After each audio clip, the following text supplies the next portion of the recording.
Yeah. 6:30.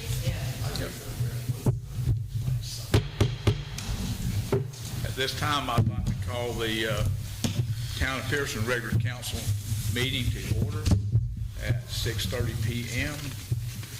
Yvonne, would you call the roll, please? Yes, sir. Mayor Gray Leonard.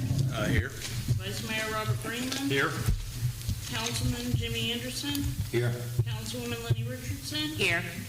Councilwoman Brandy Peterson. Here. Town Attorney Scott Simpson. Here. Town Planner Mark Brett. Here. Volusia County Sheriff. And me and Ryan are present. And let me make one addition to that. It's the meeting on March 18th, 2025.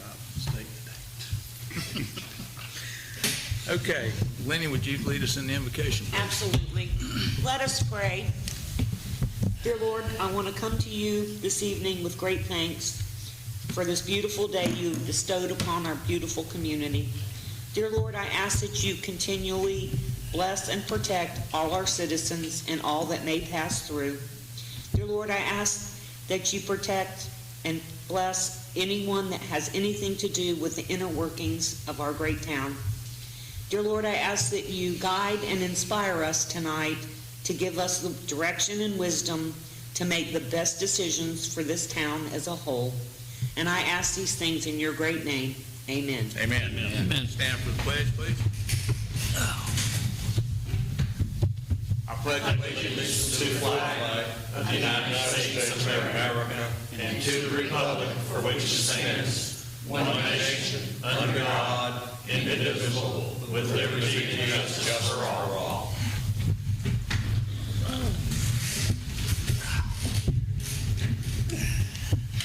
Okay, the first item of business is number 4, approval of the minutes for the regular meeting on March 4th, 2025, a workshop on March 5th, 2025, and an emergency meeting on March 7th, 2025. Has everyone had an opportunity to look at those? If so, I would entertain a motion to approve. Move to approve the regular meeting minutes from March 4th, 2025, the workshop from March 5th, 2025, and the emergency meeting from March 7th, 2025. There's been a motion made by Councilwoman Lenny Richardson to approve the regular meeting on March 4th, 2025, the workshop on March 5th, 2025, and emergency meeting on March 7th, 2025. Is there a second? Second. Motion's been made, seconded by Vice Mayor Robert F. Greenland. Call for the question. All those in favor say aye. Aye. So carried.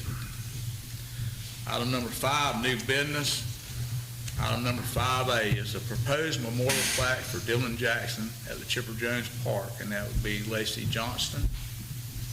If you would come up to the podium, please, Lacey, and fill us in.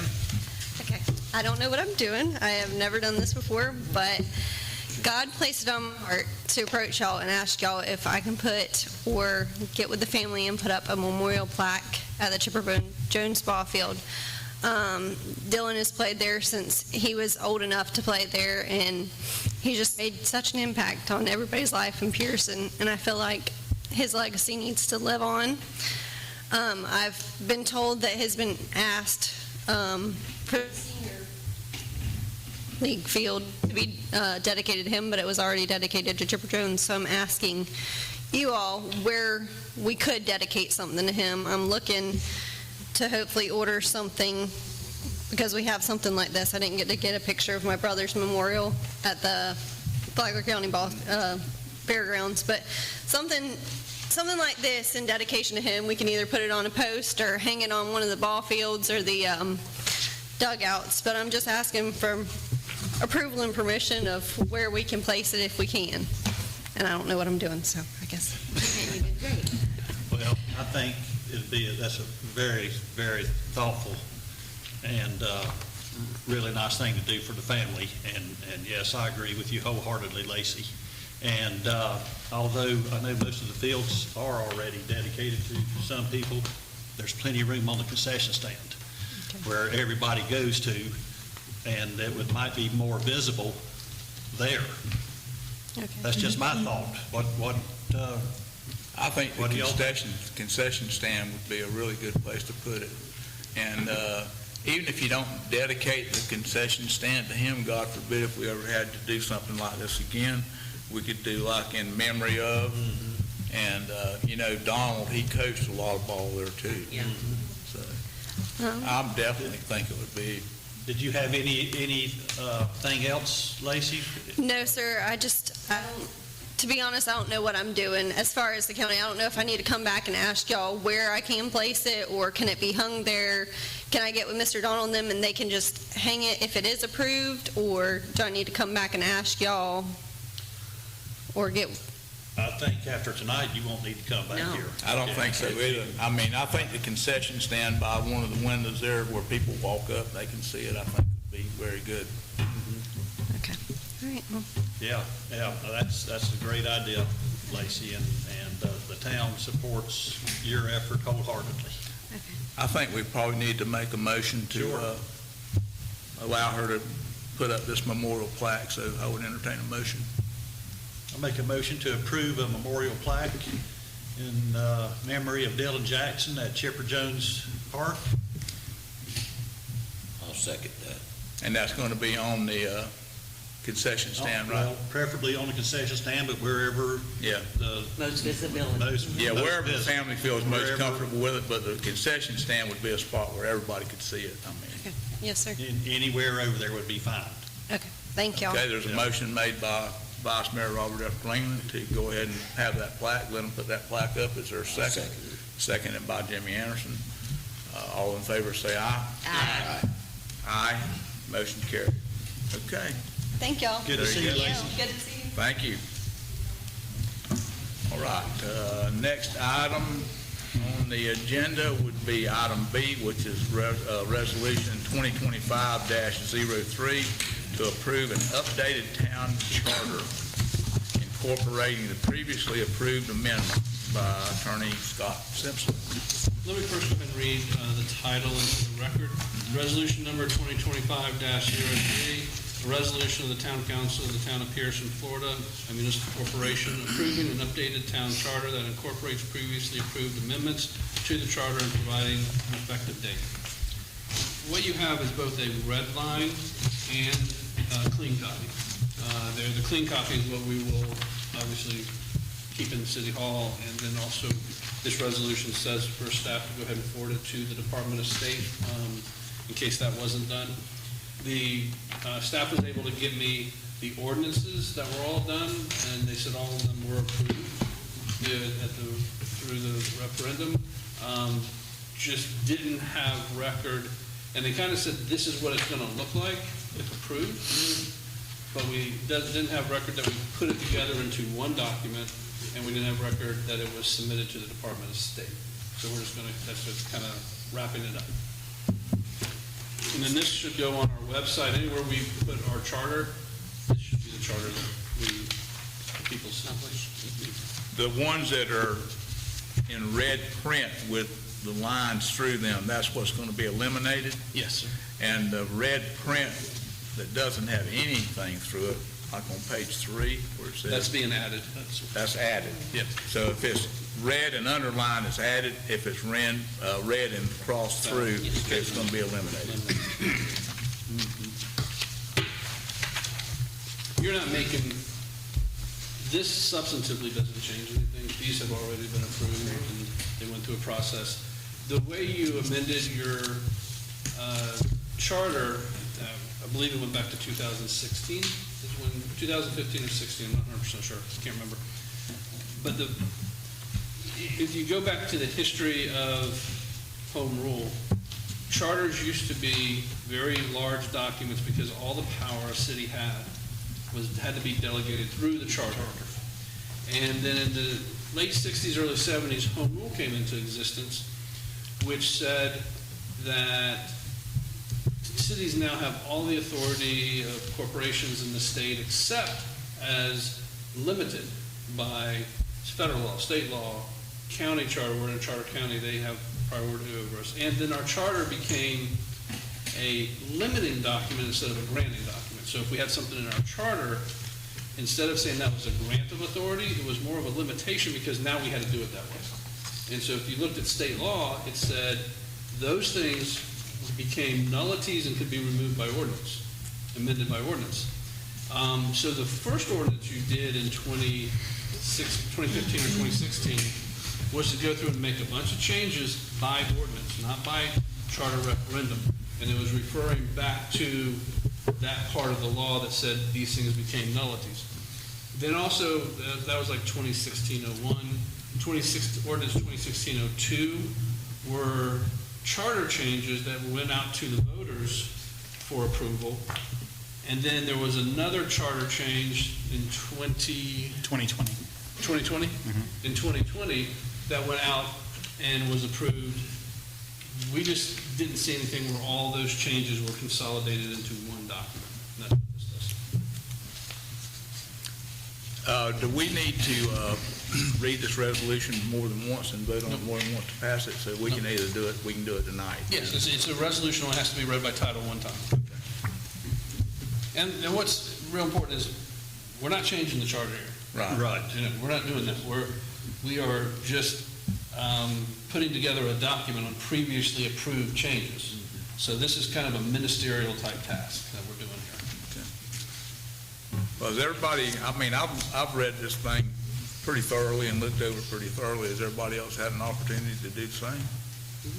The 2020 changes, if you'll remember, were the ones where we combined the position of mayor into a voting council seat. Right. And that was never actually put into the charter that was made available online. The previous attorney had brought that up as well because our charter still said you had 5 voting members and a non-voting mayor. So basically this eliminated and updated that language to match what the voters voted for in 2020. So this is just putting it all into one updated document so that we can put it online and it's correct. Not that we hadn't already voted for it and that was the law, quote unquote, but it just wasn't written on our website. And I will say, we spoke, Scott and I think at the workshop or one of the meetings, we spoke about Municode and hosting it online with our ordinances. For $375 extra bucks a year, we can put all our resolutions, our charter, all that stuff online. So I went ahead and just told them to add it because it should all be there for people to access. So as soon as it's approved, it'll go on our website and on Municode with our ordinances. Okay, are there any other board members that want to discuss this any further? Or? I have nothing. Okay, I would, anybody in the audience, any public member that wants to speak to this? Okay, I would entertain a motion for approval of resolution number 2025-03. I move to approve resolution number 2025-03. Motion's made by Councilwoman Lenny Richardson to approve resolution number 2025-03. Is there a second? Second. Seconded by Councilwoman Brandy Pierson. Yvonne, would you do a roll call vote on this, please? Councilwoman Brandy Peterson, Yes. Councilwoman Lenny Richardson, Yes. Councilman Jimmy Anderson, Yes. Vice Mayor Robert Greenland, Yes. Mayor Gray Leonard. Yes. Let the record show that the roll call vote was asked for and it was unanimously approved and carried. Okay. Item number 5C, I'm going to turn the floor over to Deputy Clerk Ryan Smith. It's the fiscal year 2025 budget update. Okay, we had originally talked about doing these quarterly, but we've been busy with lots of other stuff. FEMA, so we're about 5 months into our fiscal year as of the end of February. So these reports are from 10/1, which is the beginning of fiscal year, till the end of February. I wanted to give us a nice clean, cutoff where everything's been reconciled and entered. The green one there is the general fund budget. The blue one is the water fund budget. And you're about, to be on budget, you want to have your percent of budget used at like 41 to 42% right now. That's about how far we are through the year. So the first page on, we went over this last year. The first page here on the general budget thing, this is all your income accounts, right? So you can see a bulk of our money comes from real estate taxes, that top line there. Our local option gas tax, our franchise fees from Duke Energy, our communication service tax, all that stuff. Building permits there at 322, that number looks a lot better, as you can see.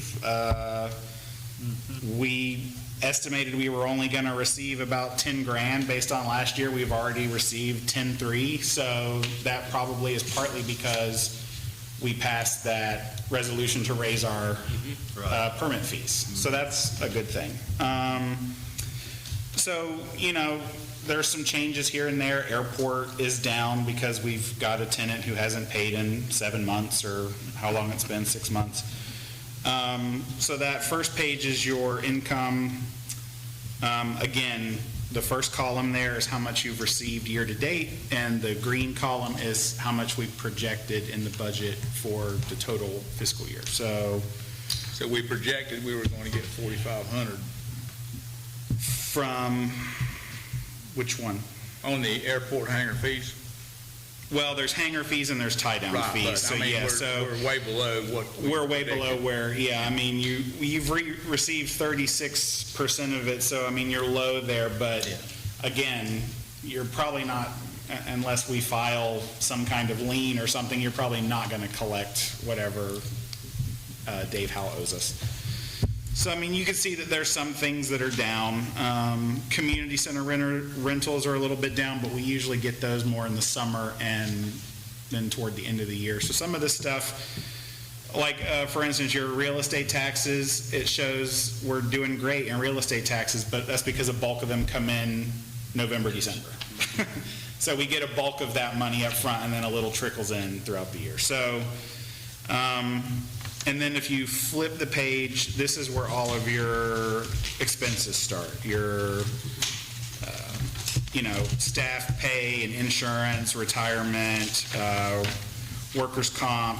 If you look over to the percent of budget used, though, I mean, we're actually doing okay wage-wise. We're about where we projected we were going to be.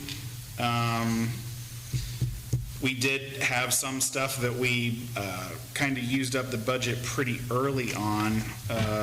Like, for instance, let's see. Repair, maintenance, Town center. Yeah, town center budget is at like 99.5%, but that's because we had an AC go out. We replaced the whole roof on building 4.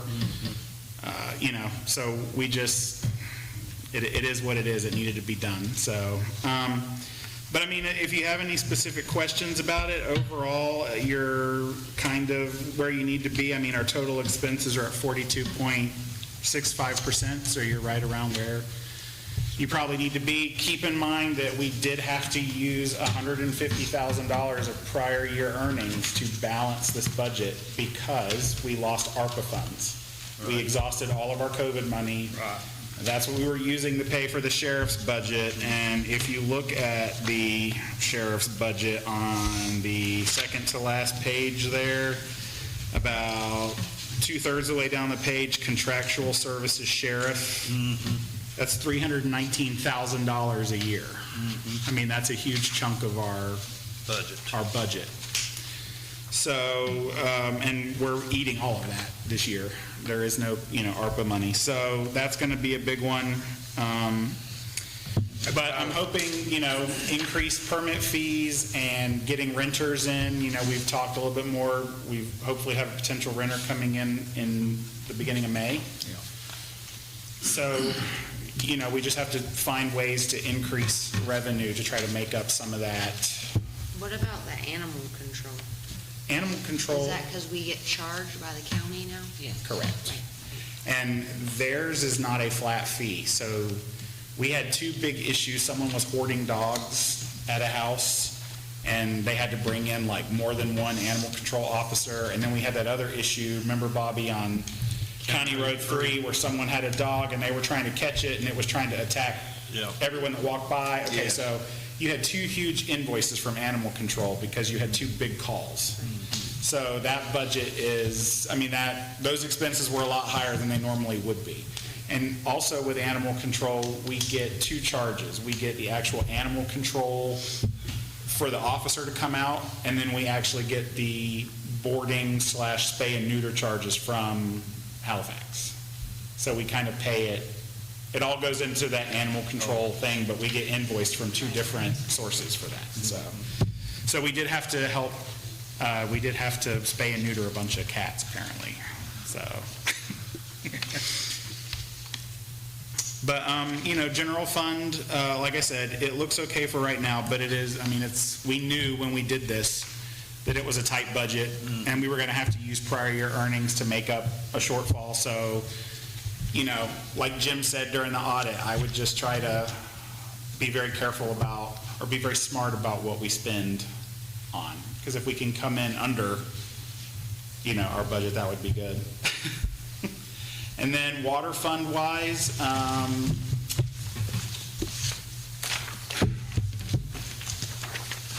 this one is, so you've got in your income section of your water fund, we're pretty much on where we wanted to be, right? We're pretty much at what we projected our water users, that top line water users, that's everyone that pays a water bill, right? So we're doing okay there, but again, going forward into the new fiscal year, we do need to look at, and we've set a workshop date for April, to look at water rate increases based on the consumer price index. So we'll discuss that more. And the reason I say that is because if you go down to, let's see, we have an other services contractual expense item down near the bottom of the page. That is going to be considerably higher this year because we have a new water operator. The water operator is about 3 times what we paid for the old water operator, but they are running a brand new water plant, and they're taking on a lot more than biometrics. And I will say, I think we discussed this in the workshop, biometrics, we were still paying the same monthly rate for their services that we were in 2005. They never renegotiated that. It was like $890 something. You were never going to find a water operator to do that now and do all the sampling and all that stuff. So anyway, we have the new water operator, so that's going up. And obviously you're going to, once the new wells come online, more labs, more testing, more chlorine. You're going to have power at the new well, so there are going to be added expenses with that. And maintenance, obviously, if things break or need to be replaced. But water fund wise, everything else in the water fund right now is doing well. You can see there are the last 2 income items there. There's a $10,000 budgeted income for the CDBG grant. That is administrative costs. That is the final. When Fred Fox, our grant writer, closes out the paperwork, he will bill the state for the 10 grand. And then we'll receive that money, but then it just gets paid back out to Fred. It's not really income. It's not really income to us. And then the sewer, the SRF grant, the sewer system, we projected we might receive about 50 grand. I don't know if we are or not. It depends on what Mead and Hunt bills us, because then we ask for reimbursements for whatever they bill. So, Mead and Hunt, we extended the contract date on that so that they could, finish up supposedly this year. So I don't know what they're projected to bill us between now and the end of the year, but if they do, that's what that would be for, is we would apply for reimbursement from the state, and then it would go into that item. So is it 50 grand? Is it 30 grand? Is it 120 grand? I don't really know. We kind of took a guess. And then obviously you see wages here, FICA here, retirement, group insurance, and I discussed this last year in the budget meeting, but for anybody that wasn't here then or doesn't understand, what we do is we allocate like 25% of payroll from the general fund goes to the water fund, because the water fund also pays for legal fees, and it pays for stuff that Mark does, and it pays for the CPA. So all of Marcy's pay comes from the water fund, because she's the utility clerk. 25% of mine, Yvonne's, Public Works, that comes from the water fund. 25% of our general liability insurance. So if you're ever wondering why is there payroll and why is there, insurance and stuff coming out of both funds, it's just been allocated over at a certain percentage. Right. And that can be adjusted, and Jim has talked about that before. There are things that maybe if things were tight in the general fund, the water fund could absorb more of those costs. So that's something we could also discuss with Jim later if we thought we needed to. But that's kind of where we are right now. I mean, Jim had kind of outlined it for you guys a couple months ago, but just be very smart about how we're spending money and why we're spending money. So, but so far we're not doing anything crazy. So I'd like to add something about our new CWS people that we have now. I'm glad we had those folks on board when we had that main line break out on Shaw Lake Road. Because without them, we would have really been in a pickle.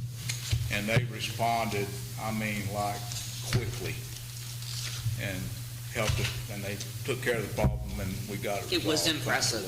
Yes. so far they've been very responsive on everything that we've asked them to do. Because you'll remember, they also helped out during the lightning strike, and they also helped out Keanu, who's now resigned, unfortunately, but before he did, he went and dialed in the new pressure switches at the well for us to try to fix the water tower issue, with the water tower being not consistently full.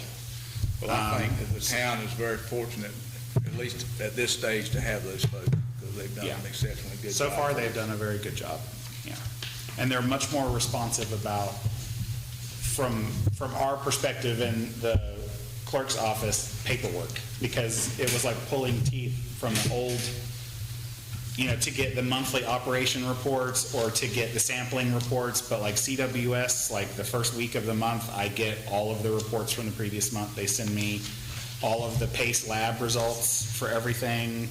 They send me all of their operational reports. I mean, it's night and day compared to what we were dealing with before. So it's probably been worth the investment in selection. So. But if you have any questions, if there's anything that you don't understand about it, or you want clarification on, or if you want to know what an account on here is, maybe you don't know what something is, I'll try to explain it.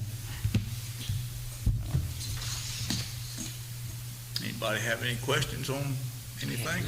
And obviously, I mean, you can take them home and look at it, and if you have questions, you can come see me, and I'll try to go over it, because it's, if you don't look at stuff like this every day, you don't know. Right. Okay. That looks good, Ryan. Thank you, Ryan. Thank you.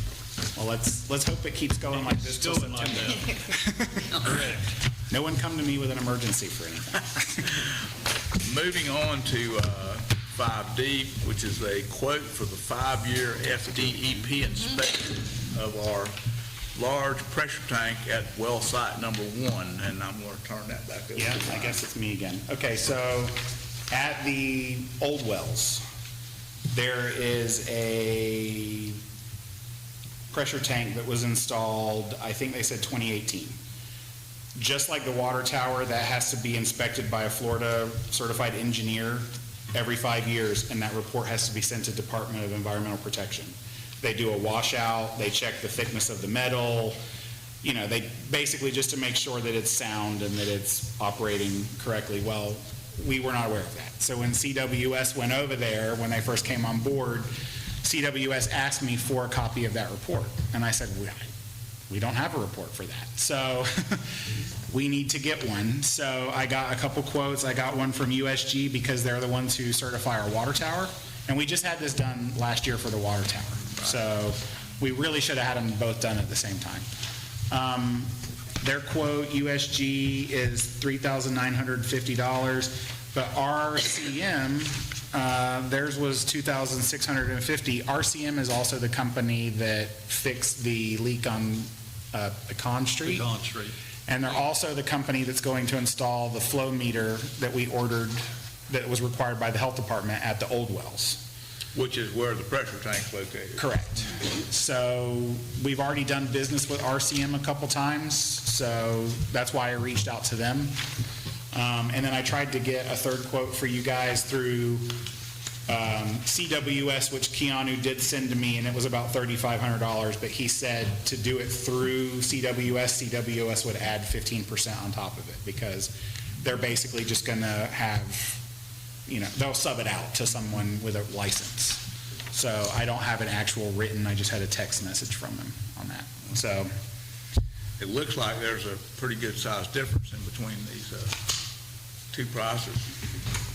Yeah, and since we have used RCM. We've used RCM in the past, so I would suggest that we go with them.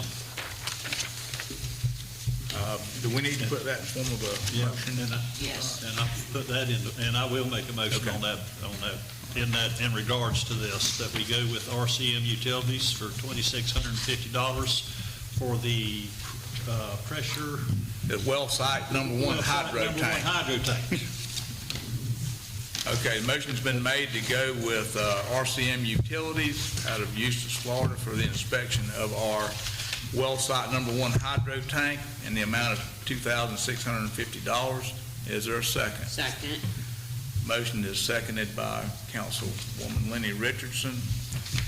Call for a question. All those in favor of accepting RCM Utilities to do our hydro tank inspection for the $2,650 signify by saying aye. Aye. All opposed? Motion's carried. So we're going to approve RCM Utilities to do that inspection.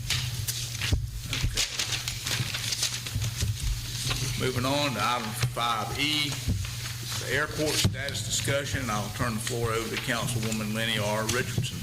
Thank you, Mr. Mayor. Yes, ma'am. So we've been having issues there with more abandoned aircraft, costing us money, legal fees to have these issues rectified.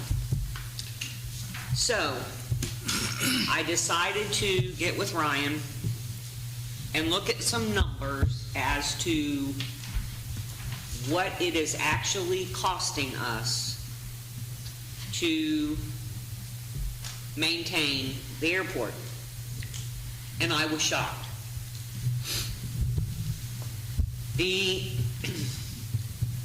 Just for the mowing, at once a month, which we know certain times of the year, it's done, they said 2-3 times a month, is $5,110. Is that annually or monthly? That's annually. Okay. About how much? $5,110.17. All right, so roughly $5,100. Yes. I figured 20 gallons of diesel, takes them 2 days to do it. At $3.50, it's $840 a year. Okay. The insurance is a little over $2,000 a year.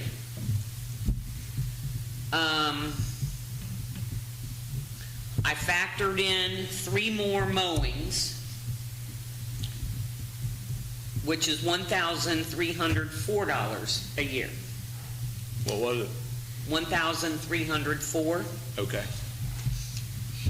And then, of course, you got blades. Yeah. I figured $225 for blades. So we're looking at about $10,873 just to keep it open. 10,873. Yep. Our income for the last 6 months was $1,604.93. For how long? 6 months, from October 4th, 2024 until February. February. About 1,605 roughly. Round numbers. Yep. And there's more junk over there that we're gonna have to go through the legal process to have removed. It just seems to me, in my being active, involved in the town, it's been nothing but an expenditure to the taxpayers of Pierson. Not one citizen in Pierson uses it. The closest citizen we have lives out by 9 Mile Point, but yeah, he's only one person.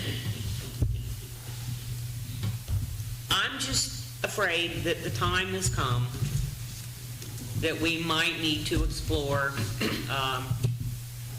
abandoning the airport. Since we're on the topic of talking about the airport, I spoke to Roy Seeger. He runs the Flagler County Airport. And he expressed an interest in leasing this airport. Oh. And he just right off the top of his head offered $1,000 a month. Oh. I don't know if we want to think about that. I mean, that's $12,000 that, I mean, we wouldn't have to lay out any of this money. And I'm sure that he would have to absorb the cost of the insurance as well. Yes. I do know our FAA inspection from back in August. They want us to have those ditches cleaned out, and Ryan had got a quote, was it 7,000 Olin Cannon got a quote from Marlon Bates, it was about 7,000. to do that? But I think when we asked KR Land Development, they said they could do it, but it was still gonna be 5 or 6 to do And- the 2 ditches that run the length of the runway. Right, and then they are now requiring a 75-foot 75-foot diameter. concrete circle? Yeah, there's a sign that you can see from the air that ours is not,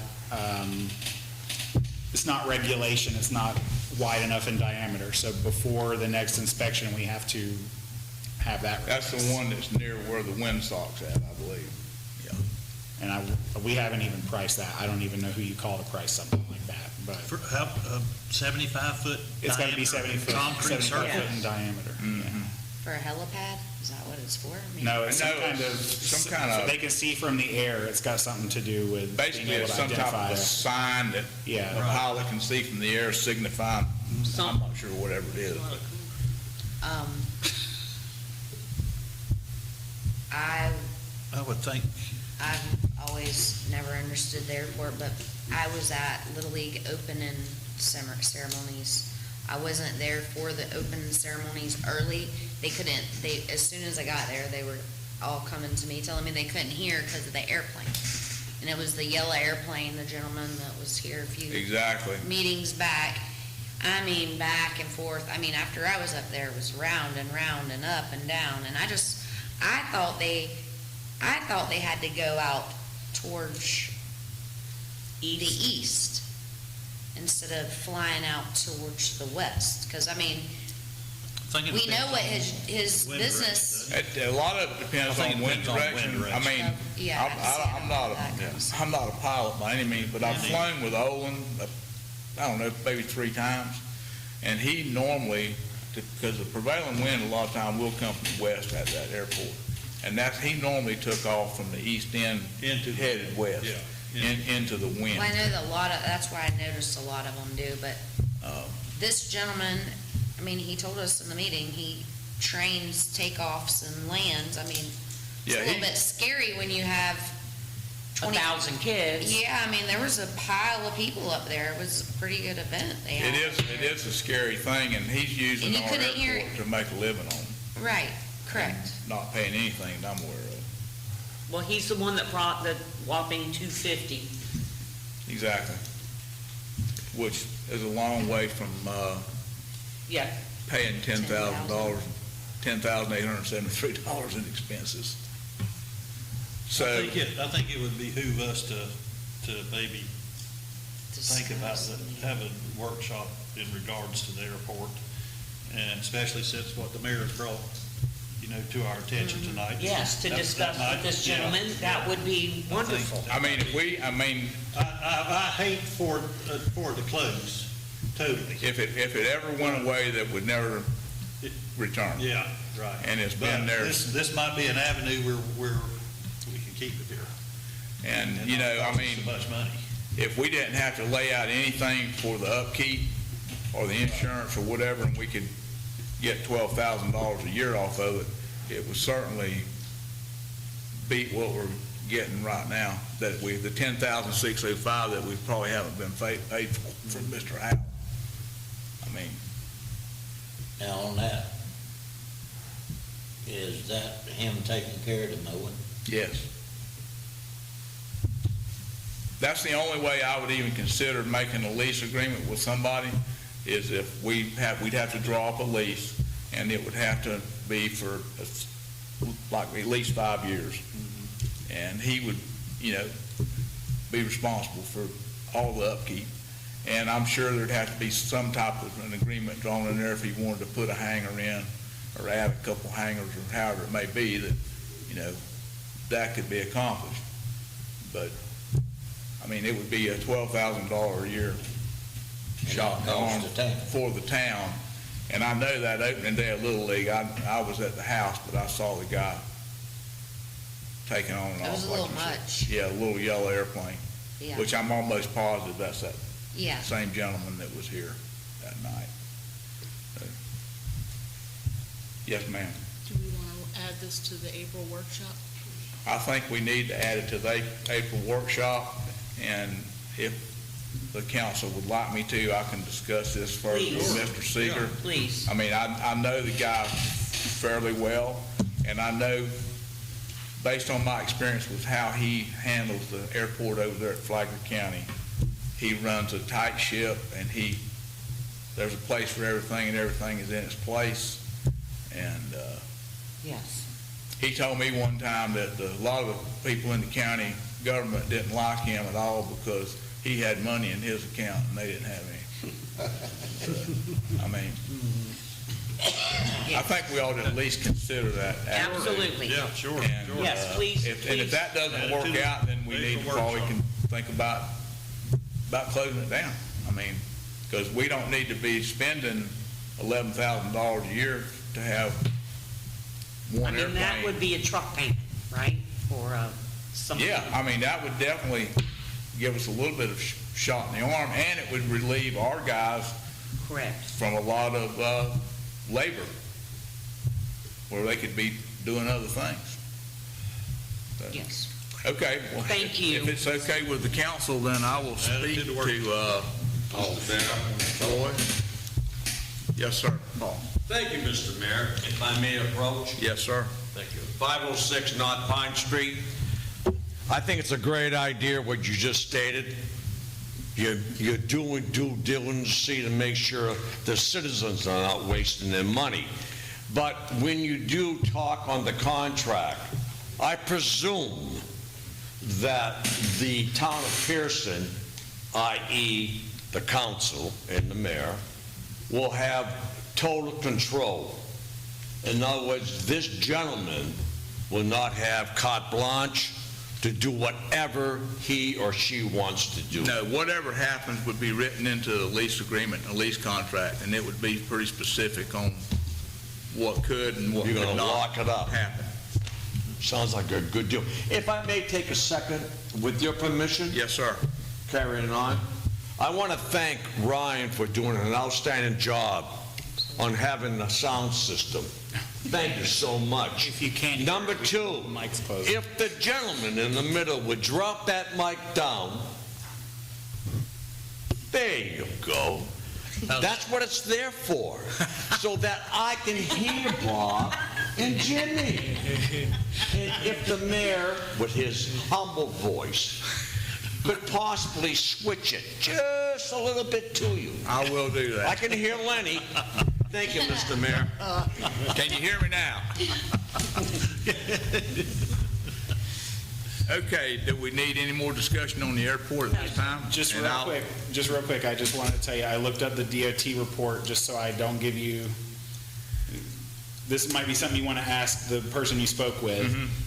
In accordance with Chapter 14, an approved 75-foot diameter airport circle marker, which is a segmented circle, including aircraft traffic pattern indicators, shall be installed at airports without control towers. And the violation we got was that the one we have out there is a non-standard segmented circle installed.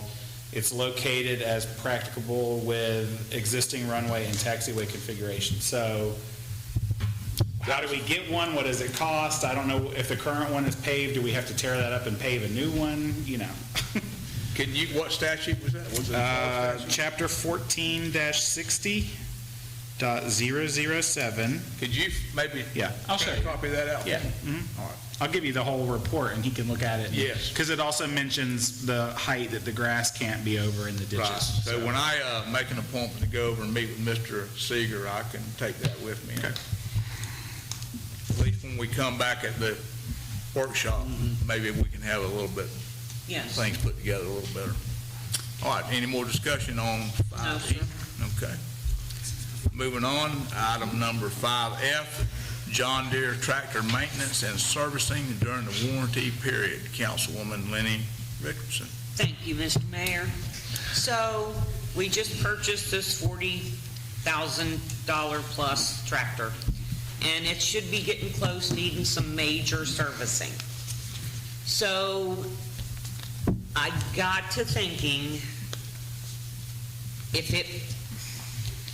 we've had issues with the boys keeping things.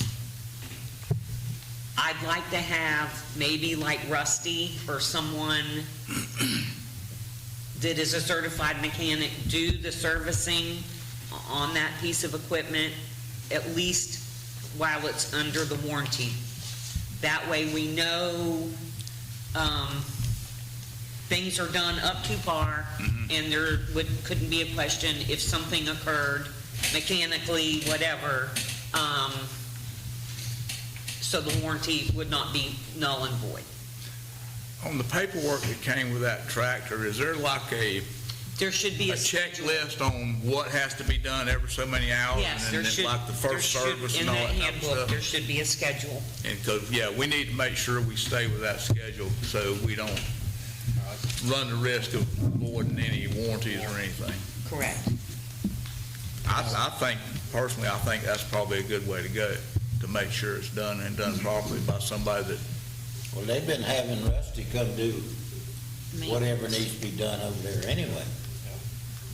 And I thought that's what we talked about in the workshop for them to do, and that's why they need to keep that book over there. So whatever they need over there, working on that equipment, they have Rusty come and do it. I know I'll talk to them. I know on most equipment like that, when you get a book for those pieces of equipment, and normally there's a log somewhere near the back of that you can record everything that you do on it, so you know it's been done, and then you tie the receipts to that, so everything is documented like it should be. But I spoke to Rusty, and he said he would be glad to do it. Well, it's going to have to be serviced one way or the other, and I want to make sure it was serviced How properly. many hours we have on that thing now, I didn't look at the hours. There's not that many hours, really. Not yet. I thought Dustin said something like maybe 25 or 30 hours. Well, that's not many at all. No. I may be But I think be that's 50. totally wrong about that, but I would think that the first service is probably at 50 hours. that's what I'm thinking. That's what I'm thinking. I don't know that for a fact, but I'm sure we could find out in that. I think on that little small John Deere tractor I have in the manual, I think the first servicing on a lot of that stuff is 50 hours, where you change certain filters and Yes. so on and so forth. Right. And these new diesels, they've got the DEF system and all That one does not crap. have DEF on it. Oh, God. It does not have DEF on Oh, it. it does not? No. Oh, that's beautiful. That's good. Yeah, it doesn't have DEF. Oh, wow. Isn't that correct, Jimmy? Right. Yeah. Wow. So, but I think that would be a good idea, and I'm all for that. Yeah. I mean, I don't think we need to make a motion on that or anything. Okay. I think that's a good idea to have Rusty come take care of that service. I mean, once it gets out of warranty and when you're basically Yes, just doing an yes. oil change and stuff like that, but when you're dealing with the hydraulic systems and everything, I think it would be good to have him check it. All right. Any more discussion on that? No, sir. Moving on to item 5G, mowing right-of-way on US Highway 17, and I'm going to ask Councilwoman Richardson to handle that one I'm too. sorry, y'all. No. Sorry. So, we've been having the boys mow from Hagstrom north, right? So From Hagstrom North? Hagstrom on the side. Oh, yeah. Yeah. Yeah, the other north. I Yeah, got you. the other north, right? Yeah. So, The real north. David Button happened to approach me, and he had been talking to Heidi Trivet and said she didn't understand that if we do that, the state will reimburse us for that. I was like, I had no idea. They should. I didn't Well, have they any will. idea of that. So she sent me an email today. It's just a preliminary thing of what would you want to have the state continue to do, or what would the town continue to do? So she hasn't got, I don't have a complete scope of the work from her yet. But if I have your blessings, I will continue conversations with her and bring it hopefully by the next meeting, and we can discuss. Sure. She said the last contract, or whatever you want to call it, that the town had with the state was 2008, was the last that they could find. And she said she just never understood. Well, I know that that gentleman that I had such a hard time getting through, Mr. Suber, Yes. his company is out of, or the company he works with is out of, I think, Flagler County anyhow. I do know that he came over, they're the people that did the work on edging the curbing and the sidewalks and stuff here, in the last week or week and a half. And I think they did a fantastic job. But he told me that he was contracted to do that on a monthly basis, except during the winter months. And I asked him, I said, well, what are the winter months? And I believe I'm right. He told me November, December, January, and February. And other than that, he supposedly does it on a monthly basis, but I have not seen them doing that on a monthly basis. No. No. It wouldn't get that out of hand if he was doing it monthly. Right, No. exactly. Exactly. No. But now that we know he works for Heidi, that's who he Contracted. contracted with, and Heidi's the one that deals with that contract. So now we know who the people are that actually do the work, and we know who we need to call if Yes. it gets bad. But, yeah, pursue that. Okay. I would say that's pretty common. The cities I've represented along US 1, the state contracts with them to maintain the medians along US 1. So it's pretty common. If one of y'all have. Yeah, that's what I was actually going to ask Scott about that. So when Heidi from DOT sent us the email today, she mentioned a memorandum of agreement. Is that something that's pretty common for cities? I mean, are there other cities that their public works maintain it and the state Yeah. reimburses them somehow? Because usually the cities will maintain it a little better than the state will. The state will. Especially like along US 1 where you have the medians and Right. they put decorative medians in there. So would you be involved in that process then if we have to talk to They should, DOT they would have about a it? standard form And you'll just that they would review send it? it to you. Okay. And they're not going to change it for us. Right. They're- And they just have, they probably have like a price sheet, right? Standard. But when the grass is really growing, if we have to mow it in between times, what he does, that's one thing. But I think that he's really neglected this strip of Highway 17. I don't so, too. think, My guess is that if you sign an MOA with them, they're probably not going to come mow it at all. Yeah, right. Yeah, so I don't think we want to do that. But supposedly, he's responsible, I think I'm right on this, from about where the feed store is to Palmetto Avenue, which would include all of our curbing and picking up the trash out of that big ditch up there that runs north toward the elementary school. I have a question on that. Why is it only one side of that road that we mow? We move up both sides. What do you mean? We don't do the ditches or none of that on M&E side. We do. The on weeds and other side. ditches is like That that. responsibility there falls on DOT and Mr. Suber all the way up to Palmetto Avenue. So They do mow the ditch. if we're having Side, of the yeah, road. for, yeah, they mow, I mean, I know part of that, the tractor can't get down there, it'll be in the yeah, ditch. we don't really have the equipment to get But- a lot of We that. gotta figure out something about But that, to because Brandy's point, though, Yeah. the ditches around here I mean, they're horrific with the weeds in them. There's no sense in it. But see, Weed like- eaters can do that. last year when we had all that flooding, those ditches were overgrown. It was like little trees in the ditch. That hasn't been mowed by DOT in years for it to get like that. Right. So are they responsible for that or not? It's my understanding that the company that Mr. Suber's involved with or works under or whatever is supposed to take care of the right-of-ways from Palmetto Avenue to Right.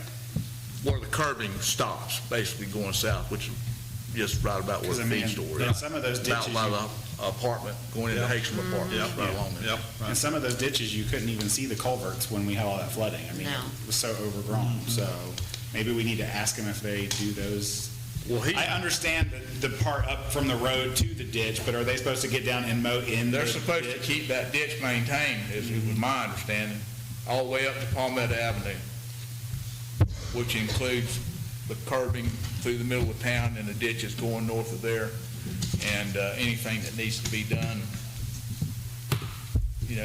up to Hakesham Road, I believe it is. I said the feed store, but I think it goes to I think it Hakesham. goes to Hicksham too. Well, Marlin done it. The city paid Marlin to do that, as when he did something with the airport ditches, all about the same time, I believe. Yep. Yep, we did pay him to do that. But we can, if you're already in conversation Yeah. with Heidi, I'm almost sure that it's his company's responsibility to take care of those ditches all the way to Palmetto. I know they're supposed to pick the litter up for certain.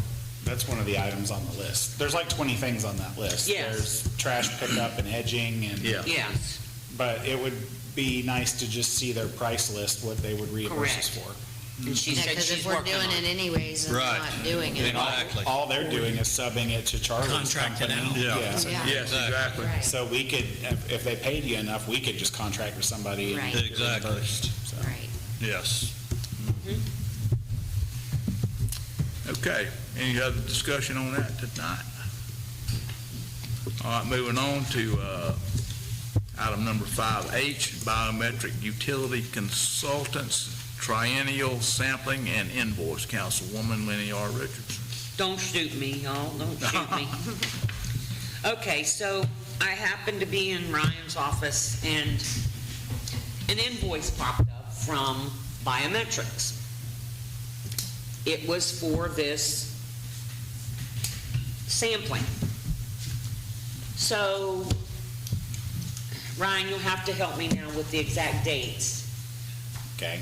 This was done, Well, first off, let's back up. So these are triennial samples. They get taken every 3 years, right?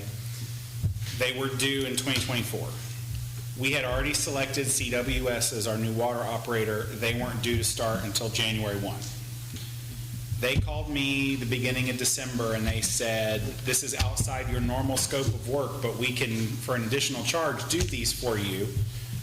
Do you want to do that? And we agreed, yes, let's have them do it because they're coming on board as our new operator.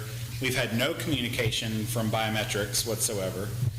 So CWS did them, they submitted them to the lab. Well, then I find out from Deb Knight at the health department that Biometrics, without our authorization, went and did the triennial samples and submitted them on our behalf a week later and then sent us an invoice for it.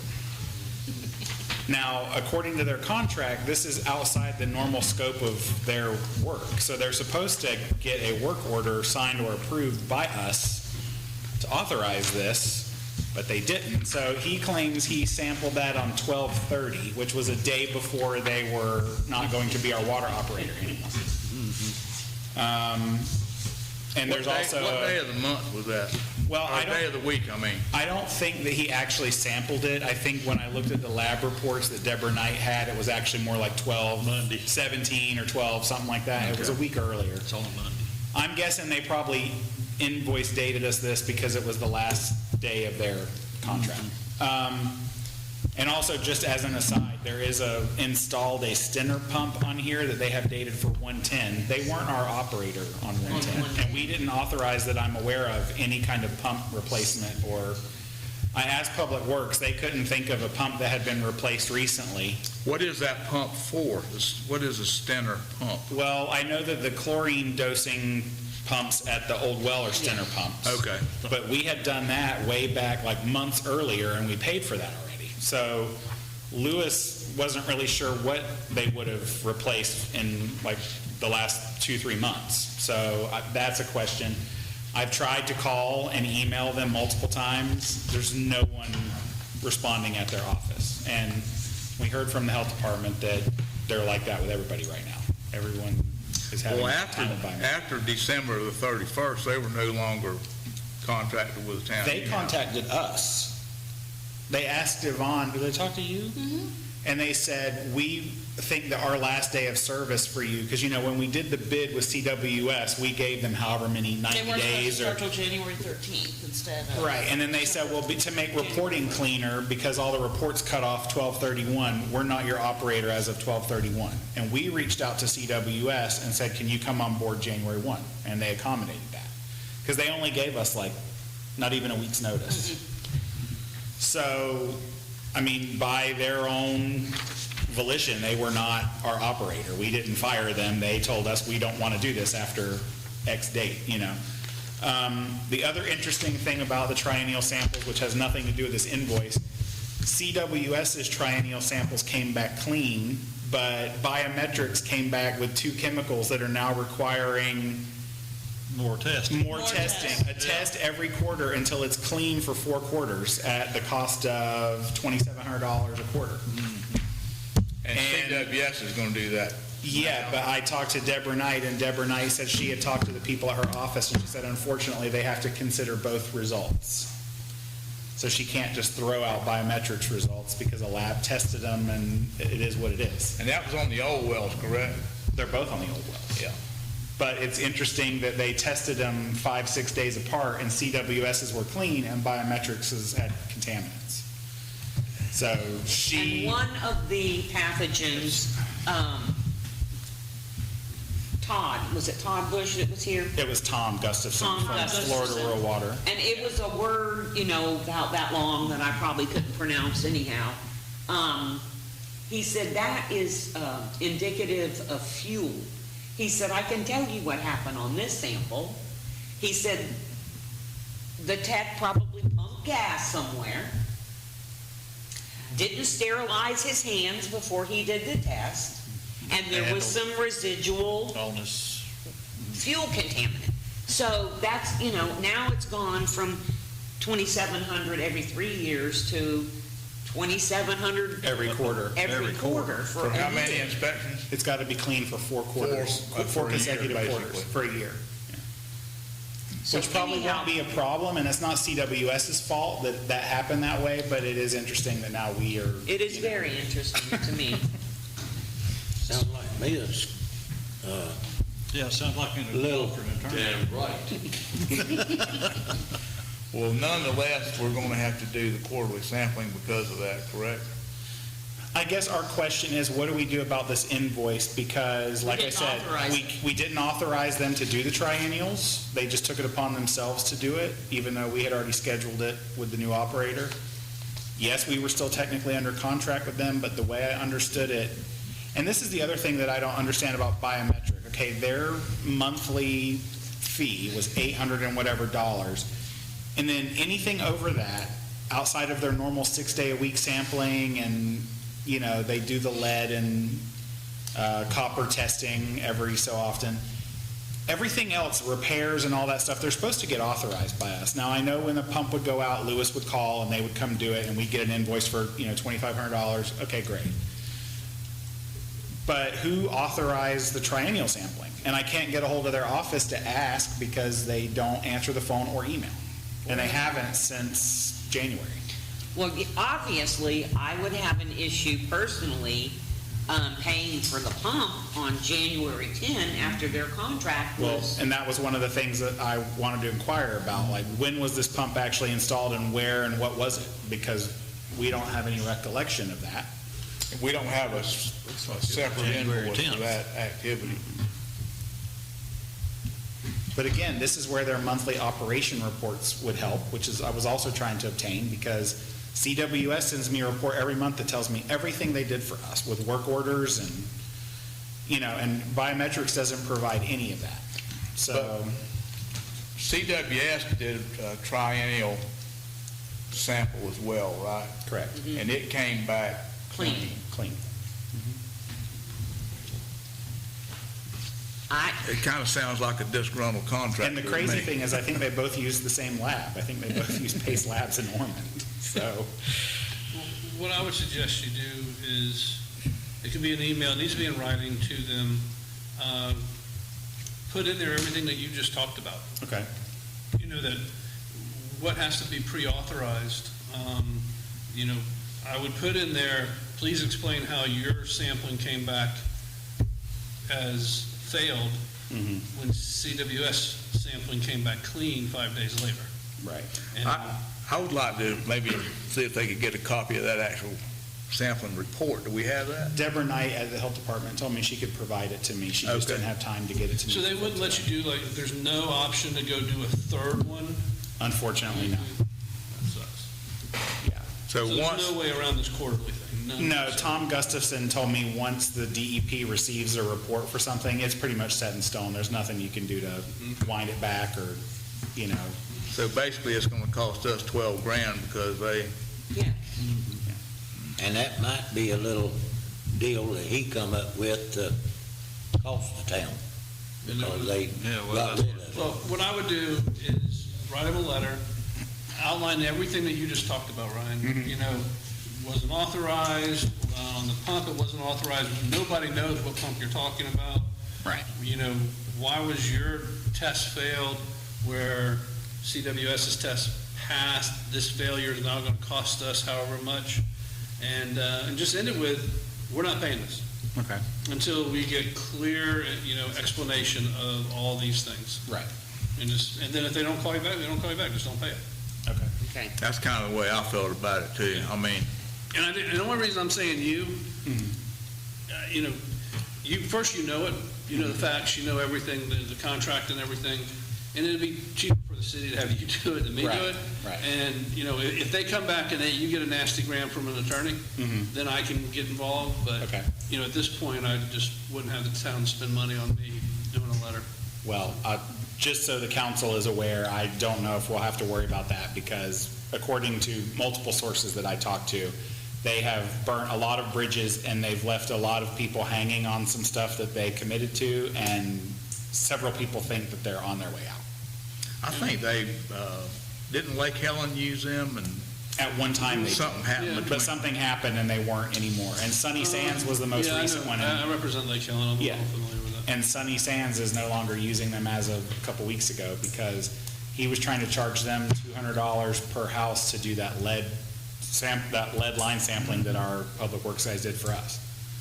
So, and I don't think that the state allowed contractors to charge, I think there was a cap on what they could charge per house, and he was way over it.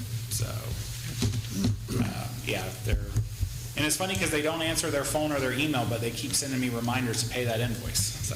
That could be an auto. It's an auto from QuickBooks, yeah. I wouldn't worry about it. Just do a really good letter back to them, explain everything We'll see in if we detail, can get a reply from a letter. and then just basically leave it with, we're not paying this until Right. you provide us all this information. Right. Okay. Is everybody in agreement with that then? Okay. Let Ryan proceed. Yep. All right, moving on to item 5A, updates by the mayor. I've got a couple things I'd like to talk about. Won't take long. I think we need to get a light for our flagpole that's out here. And I've looked at some on just different websites and everything, and you you can get one for somewhere between 50 and 150 bucks, I mean, depending on what you want to do. That are solar powered, we don't even have to run a wire to it.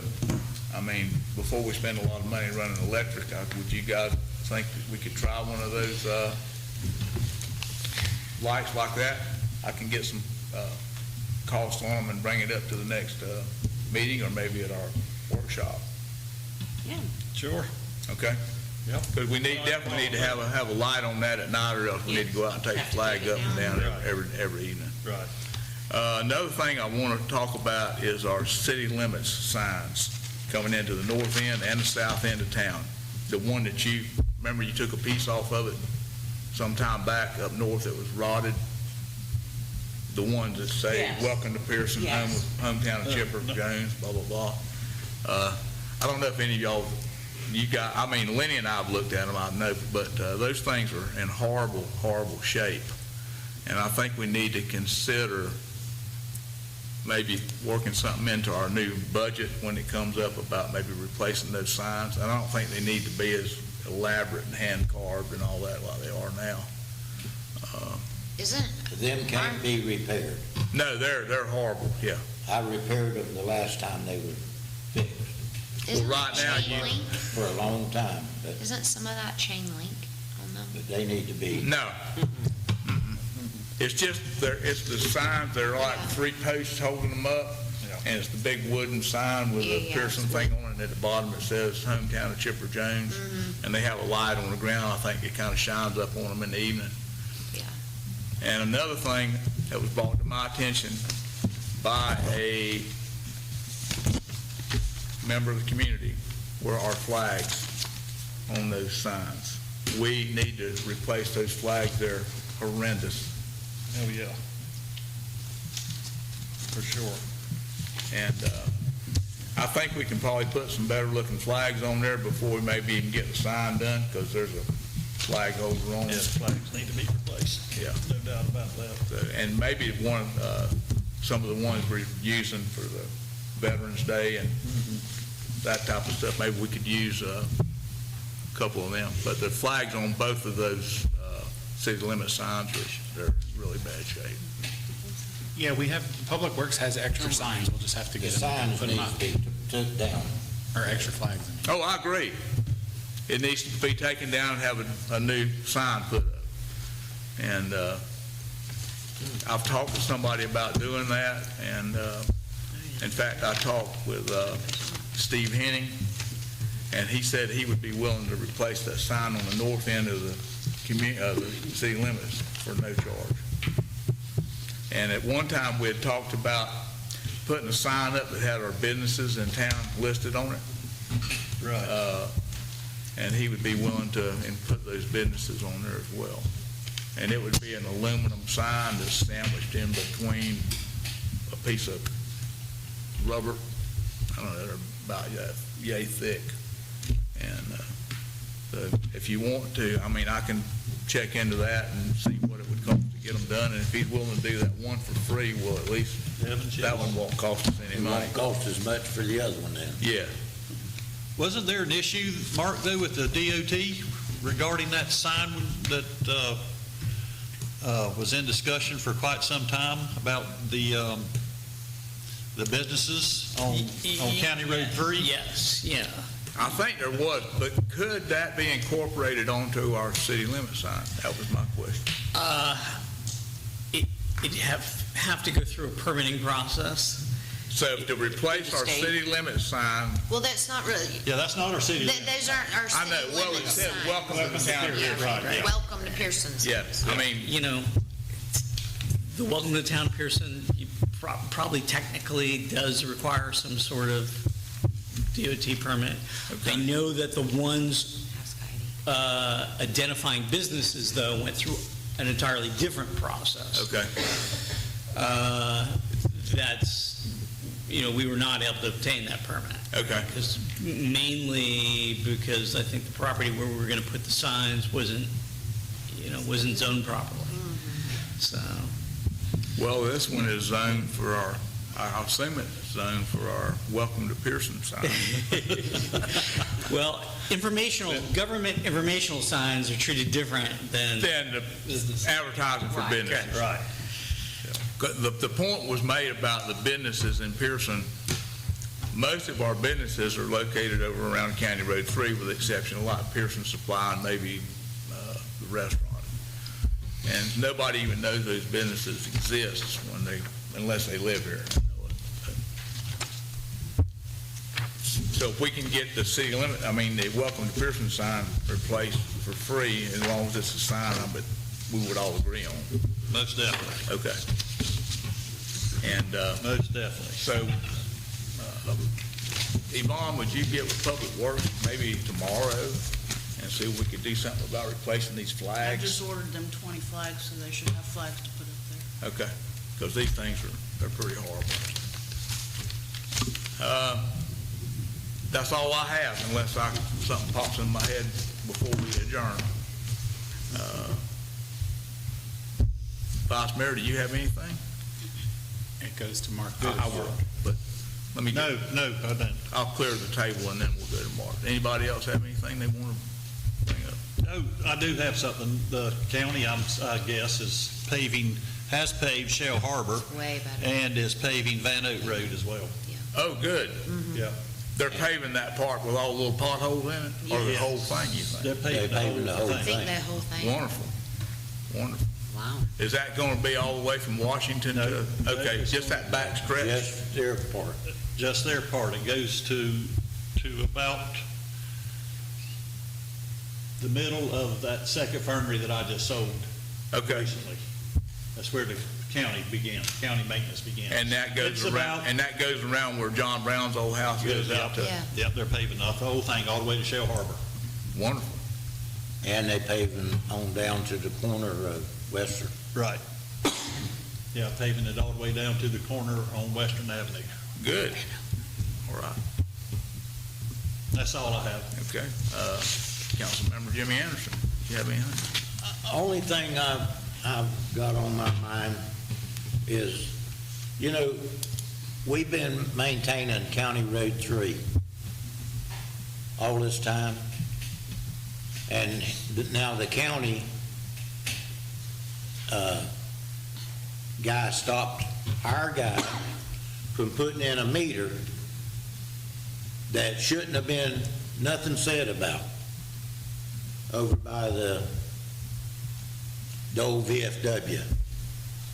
That new house they just put in there. Oh, they kind of sits Before that back a house little was ways. built, they told Lewis, cover up the hole, or Chris, till they get a permit to put that meter in. And we've been maintaining that road all the way to Johnny Spindler's for years. I've got a problem with that now. The county, I don't mind us taking care of the road, the side of the road, but for them to come and tell us, we gotta get a permit to put it in the town of Pierson, I got a problem with that. Was it just on the side of the road? Were we Yeah. boring and jacking? Yeah. We weren't boring under the road, were we? Yeah, Okay. Well, that's why. I but remember, we already had that done. They were fixing to put in the So meter. the line is already there. They were just going to put the meter in and connect the line to it. Yeah, and they told them to cover up the hole after they had done dug that hole. And this has been on my mind for a while, before I even come to be a councilman.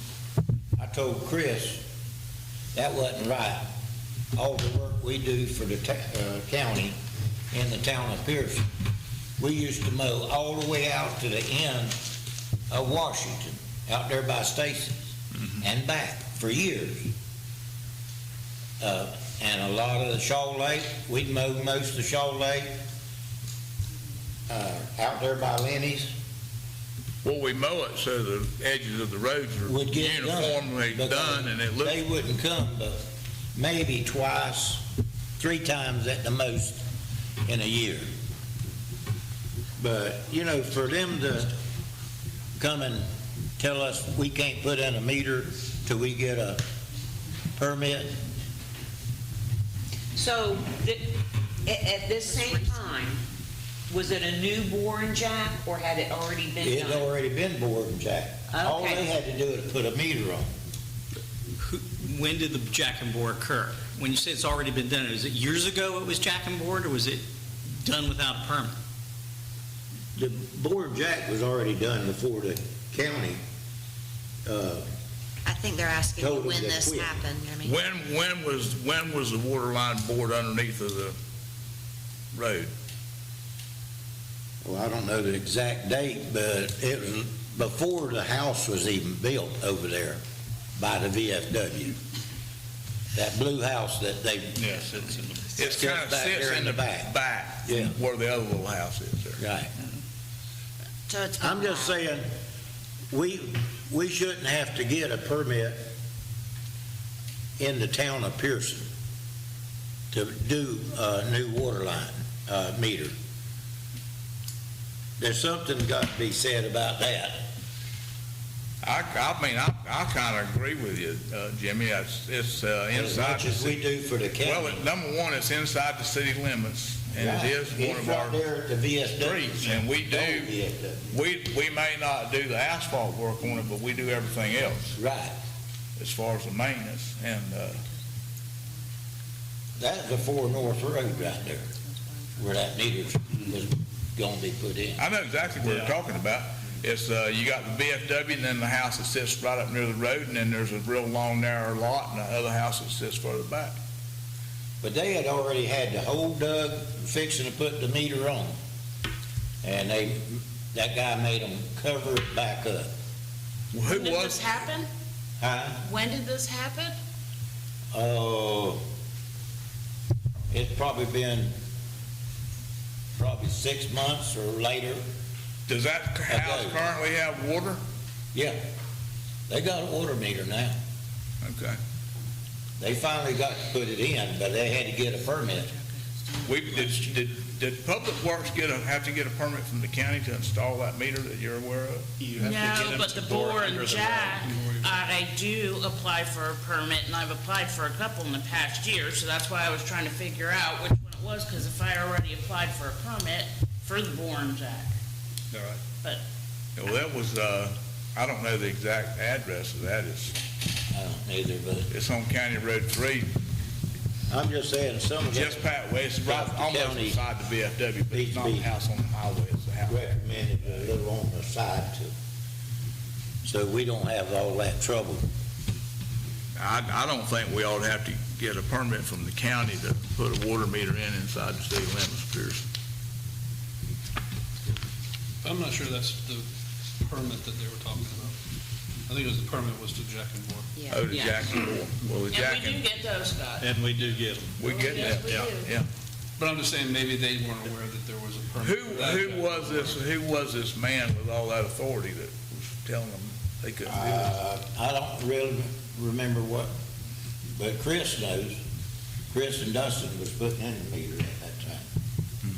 They already had the hole dug and the meter ready to hook up when he, but like So he just Yvonne happened said, to, he just they happened get to a show up out of the permit blue? to Put bore and jack under a road anyway. Yeah. I mean, it's kind of odd, this guy just happened to Show up. show up out of the I clear don't know blue why, sky. but But the meter's all in now, so, yeah, it's Okay. over now. okay. I'm just saying, as much as we've done for the county in the years, that we shouldn't have a lot of headaches. We shouldn't have to have that permit inside the city, I agree with that. You will if you're doing something under, if you're touching their roadway.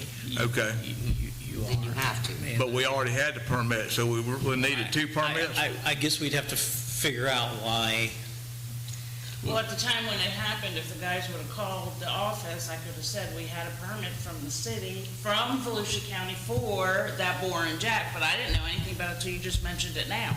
So Yeah, well, I think in the future, if something like that occurs, I think that they need to notify our Let clerk me or know, deputy because clerk right usually away. I've already applied for a permit through Volusia County for the bore and jack, because the company that does the bore and jacks requires that we do the permit. And they won't do anything till they get the permit in hand, so. And they want to make sure there ain't no lines to hit. Yeah, they're not gonna, cut anything, whatever. Anything else? No. Councilwoman Lena Richardson. One thing, and I swear I'm done. I got a call from a citizen at Nixon Park. I guess the basketball hoop or whatever has fallen apart and the backboard's shot. And I said, I'll bring it up at the meeting to see if we can replace the basketball hoop.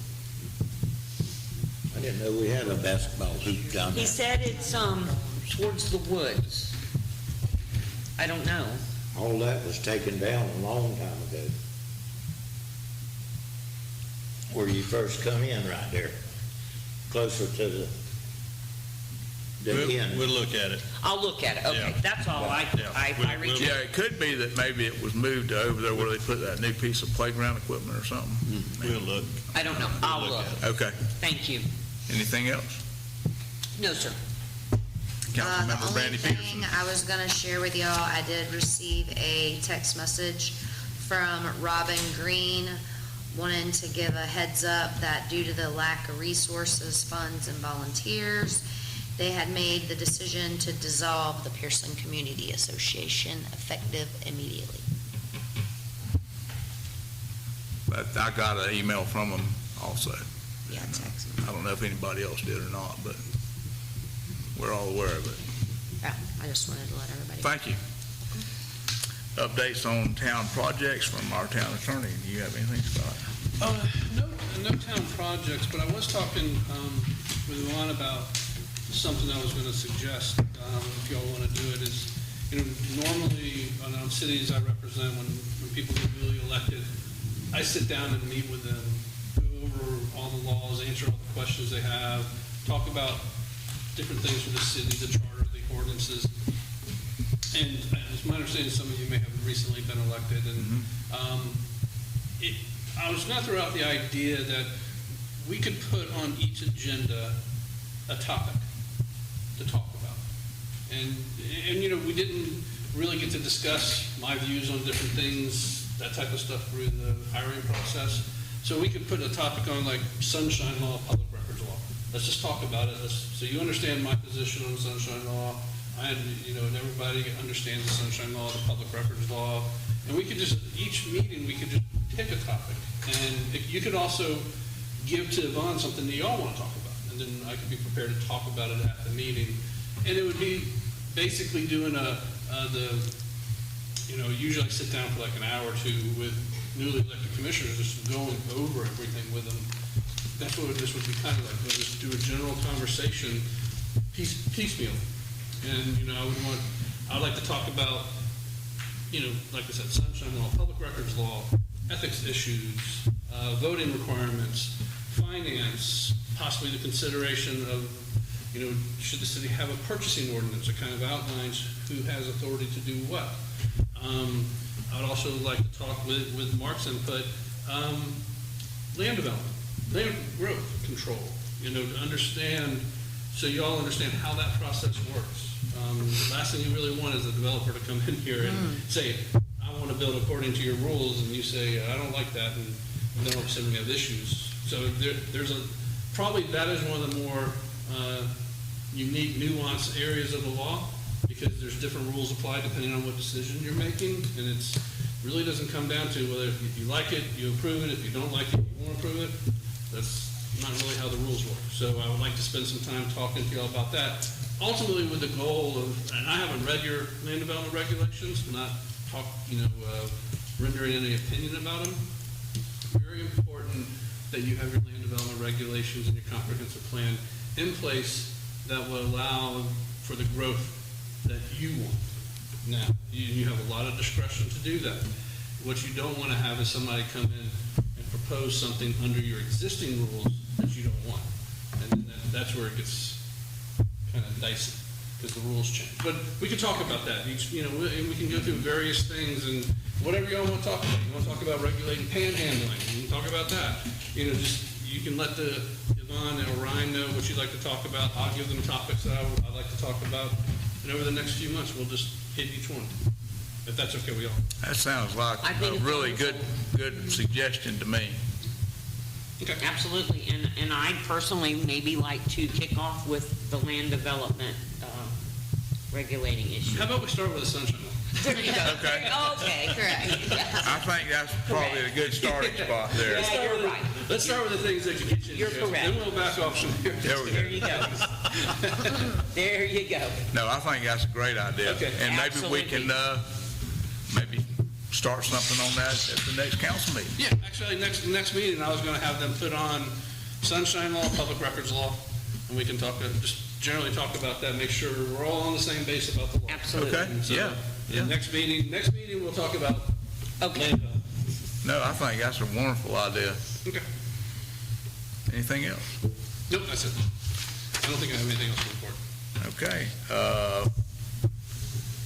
Item 5K, updates on town projects, town planner Mark Corrett. Okay, I'll be here this Thursday, the 20th, to meet with people who want to talk about their land use and zoning issues. You'll be here at 9 o'clock, is that right? Run, give or take a little? Give or take a little. 9:30.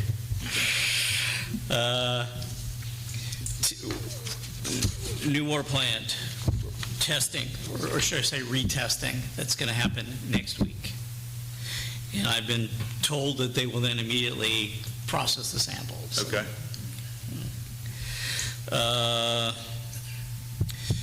Let's see. Next, on the next planning commission, that'll be on the 25th. We'll have the new proposed food truck ordinance, and they will review, and if they approve it, it will be coming to you shortly, or they'll be asking me to make some changes to it, so we'll see what happens on the 25th. The ditch outside the school board, Todd Bush is still working with, I guess Keanu has moved to a new company. His new company is an underground contractor. He's going to get a price from Keanu's new company. Take care of that culvert For issue. the culvert, yes.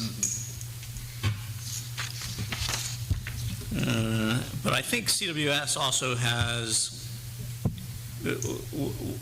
we'll see what this price is. We probably could also get CWS does our water system, but I knew they also have an underground contract Okay.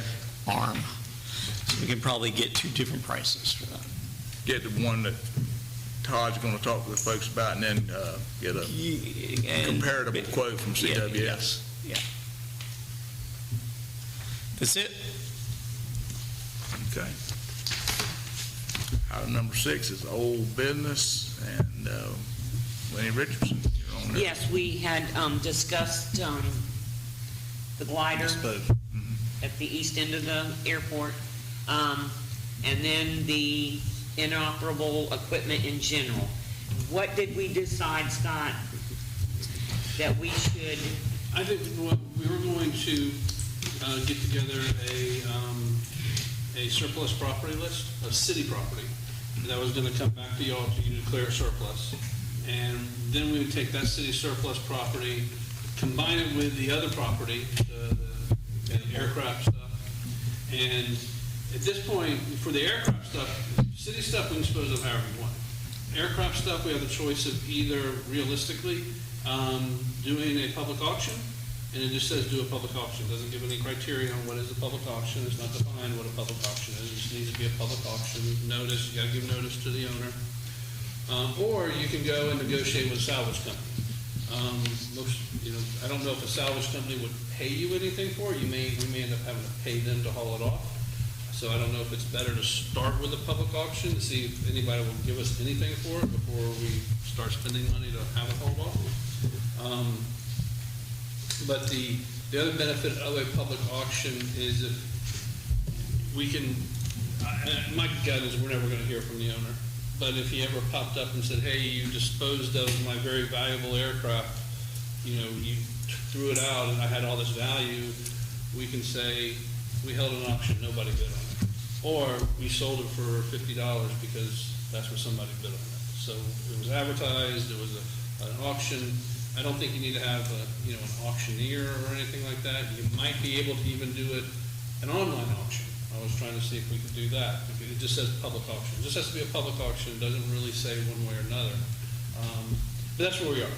So I think step one is going to be having if we do an auction or a surplus, or with a salvage person, we can do that with our surplus stuff too. We could do it together. So that's why I think step one is having the list put together. What is surplus? Y'all declare a surplus. Then staff can then say, okay, we can talk about how. Are we going to do a public auction, or are we just going to contract with a salvage person? You know my opinion on it, but it's ultimately up to y'all. Okay. But staff itself can't take it to a junkyard and scrap it. Like our employees cannot take it to a junkyard. You talking about the aircraft stuff, or you talking about? No, let's just say other things, like an inoperable piece of equipment. Yeah, Like anything. there's a zero-turn lawnmower that's been sitting over there for There's a 10 years. difference between our stuff, we can do whatever we want with. We can. The stuff that is aircraft, we got to follow the statute to dispose of. Okay, Statute. all right. So that's why it gives us four choices. One choice is we keep it for our own use. Two, we trade it in for something else. Three, we sell it at public auction. Four, we contract with a salvage operator. Those are our four choices. So that's in regards to the airport stuff. That's the stuff we noticed, the airplanes. Okay. Now, your stuff, the city stuff, I don't do whatever you want with it. But That's what but if we're going through the public auction process, there may be some stuff of value with the city surpluses, Yeah, I've been talking to some people, and a couple of those aircraft engines That's, to the airboat world, yes. there's some interest in. Yeah, I mean, I think that scrapping them airplanes would be a bad choice. I think Yeah. trying to sell them Yeah, maybe Yeah. so. would be the best way to go. And Okay. You were going to talk to the person. Mr. Seeger, It's Roy okay. Seeger, I talked to him about that, and he felt like that there might be some interest also from the aviation world for parts on those things. And the same thing, even an engine or, other parts. And he basically told me that those, without log books, record books on those airplanes, they were pretty much not going to be flyable unless somebody really wanted to put a lot of money in it, a lot of time. Because all those aircraft, to keep them airworthy, everything you have done on them, you're supposed to have documented in that log book, and there's annual things and 5-year things that need to be done on aircraft and all that. So if none of that's been done and there's no log books, then it's just a hunk of metal with a motor in it. To try to get it to where where you can fly it again would be not impossible, but long process. Not the most cost effective. No. That's all. Okay. Councilwoman Brandy Pierson, you have anything? No, I already did. Okay. We already did this. Yep, all right. Do we have any staff reports that we need to go over for other business? Item number 5.8, good and welfare, public participation. Is there anyone in the audience that has anything they'd like to bring up from our two audience members? All right, item number 5.9, we got a couple of events coming up, and one of them I think we all might be interested in is the FDOT project open house on US Highway 17 resurfacing. And that's going to take place on Thursday, March the 27th, 2025, from 5:30 p.m. to 7 p.m. at the community center. And did you guys get a printout on what they were going to be resurfacing? Did you see that, Bobby? No, I did not. It's basically going to be from 4th Avenue or Hagstrom, the road going to Hagstrom Apartments, Yeah. to Washington, I believe. Washington, I mean, excuse me, No, Palmetto. Palmetto. Palmetto, yeah.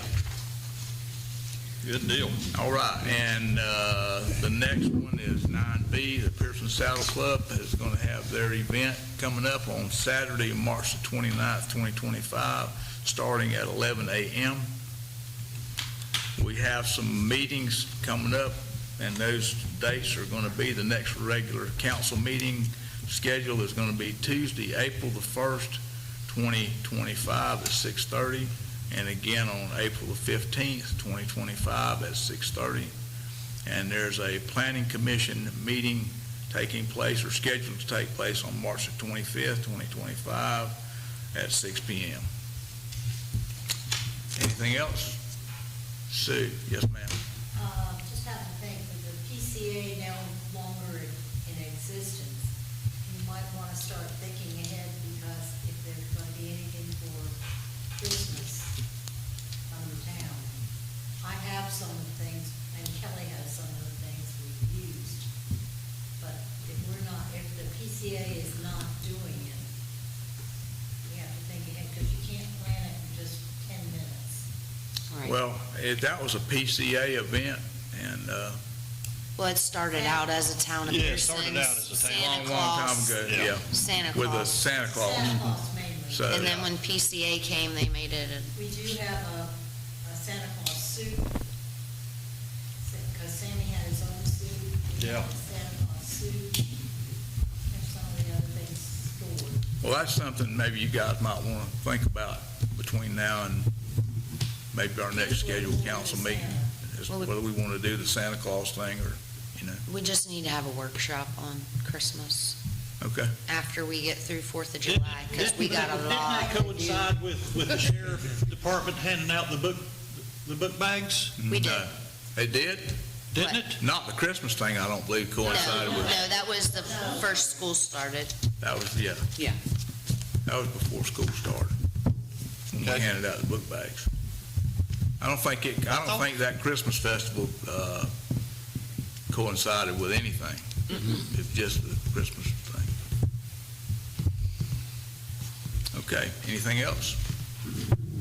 All right, being no further business, this meeting is adjourned at 8:11 p.m.